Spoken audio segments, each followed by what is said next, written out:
तो ये फिलहाल कुछ स्टॉक्स यहाँ पर एक्शन बनता दिखाई दिया है। अच्छा, इस बीच पहले तो हाल स्क्रीन पर रखेंगे और ट्रेंडिंग काउंटर्स में मेरे ख्याल में ये शामिल भी है। दरअसल नतीजे अभी अभी आए हैं, नंबर्स ओके हैं।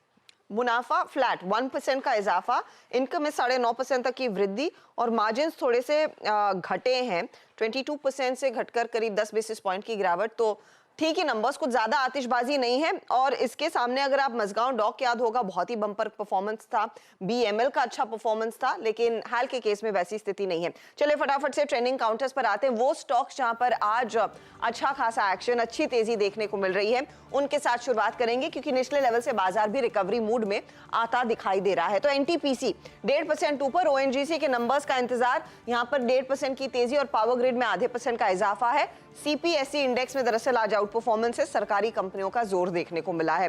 टेक महिंद्रा का साथ मिला है थोड़ा बहुत, करीब 1% का इजाफा इधर भी बनता दिखाई ददे रहा है।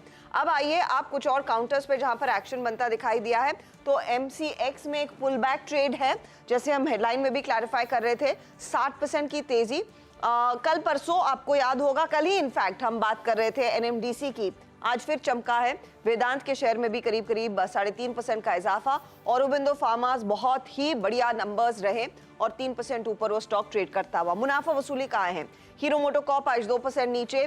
एमएनएम के नंबर्स के बाद मार्जिन फ्रंट पर थोड़ी सी निराशा है, तो स्टॉक 1.5% नीचे। जी एंटरटेनमेंट नंबर्स अच्छे, लेकिन स्टॉक फिसला। और यूएसएल में भी आज भारी भरकम प्रॉफिट बुकिंग होती दिखाई दी है, ये भी करीब 5% के नुकसान पर ट्रेड करता दिखाई दिया है।